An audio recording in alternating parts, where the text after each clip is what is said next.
Michael, it's a real pleasure. Very kind of you. So how does that happen? I mean, this is a CA, financial director of one of South Africa's leading companies who now tells stories. I mean, your parents must have been thrilled when you said you're dropping your director's job and now you're just going to be a storyteller. Yeah, no, I saw a lot of eyes rolling when I made the decision, but it was something, a light bulb moment. I was sitting a long time ago, about 20 years ago at university. I picked up a copy of Adam Clayton's famous novel, Cry the Beloved Country. And with that, I had this really quite emotional moment where, embarrassingly late in my life, I guess for a lot of us South Africans, it comes embarrassingly late, that we realize that our country is unique. It has a very special past and a very tragic past. And this book, for the first time, allowed me to see that from a human element. It's a beautifully written book, and it really delves into the peoples and how they experienced it. For me, I just, from that moment, had a new passion for South Africa and a new curiosity to try and understand this country better than I had been able to through my history textbooks at school. And that's ended up playing as a sort of background theme to my career. After my articles, the following year I studied history through UNISA, and this reading just continued. This curiosity kept growing. I kept finding more and more questions, and in time I got to the point where I realized that I'd learned enough to know that the people around me, tertiary educated people at dinner tables and braais, actually have a very poor understanding of the key dynamics which have supported the South African tragedy.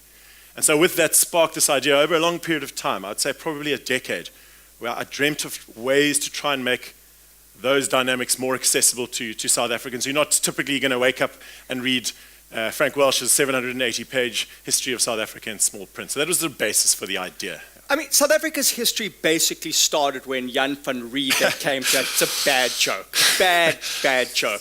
I mean, but that's kind of it, isn't it? I mean, we are so, indoctrinated in these sort of milestone moments. And of course, South Africa's history is so much broader and richer than that. Now, you've got a unique take, and your up-and-coming book, which I can't wait to read, My Father's Coat, which is the basis on which you do your storytelling. Tell us a little bit about your perspective on South African history.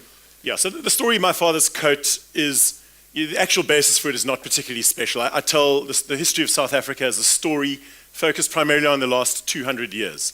I use 5 characters who are interlinked through the story, have a direct touch point to the next, which allows us to get a good feel for the timing, better than, say, dates, because I think in generations. Everything I do, I put a human slant to it so that we can really understand that. And then the reference to My Father's Coat is really where I think what makes it slightly unique, in that I tell the story as opposed to an academic who looks for the middle ground all the way through. Each paragraph, everything they say has got to be disclaimed heavily, whereas I now put myself into the shoes of 5 relatively controversial characters. And the reference to My Father's Coat is the fact that the way that we look at the world, as rational as we think that is, and often more than we care to admit, is actually not actually our own view. It is the view which has been shaped by those people closest to us. And in South Africa, it is just so real that we see it every time something blows up in social media, the opinions that come through. And so what I do using my 5 characters, I build an unlikely empathy for some of these characters who carry with them very nasty reputations. And I try over time create a balanced view. These characters of mine, Mzilikazi, Kruger, Rhodes, Smuts, Mandela, they don't come out well in the end, not all of them at least. But I try and give a balanced view as to why they thought the way they did, that their opinions were in fact draped in the coats of their fathers.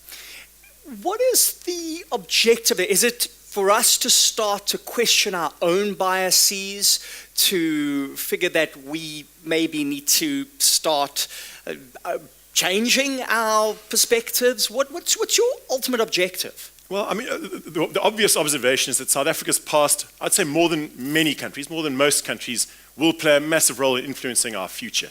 So, right. You would think in a country as traumatic and as high profile as our past, it would be our instinct to understand it better, but I don't think we did. So that's the initial idea. But what's been interesting is that the feedback I get is this concept of people come back and the feedback is that it gives them a message of hope, which is an interesting, I didn't expect that, but it does begin to make sense once I backstep the rationale, and that recently you may have just read that South Africa has voted the most pessimistic country in the world. Is that right? So our views on the world compared to the reality and the statistics just don't add up. And I'm trying to bridge that gap somewhat. That's amazing. And the latest Time magazine just came out last week, was edited by Bill Gates. I don't know if you saw it. I didn't. But on how what we tend to do is focus on events rather than trajectories. And if you look, we live in the most unprecedented safety and comfort in the history of the world. Yes, even in South Africa. And so what we tend to do is focus on these kind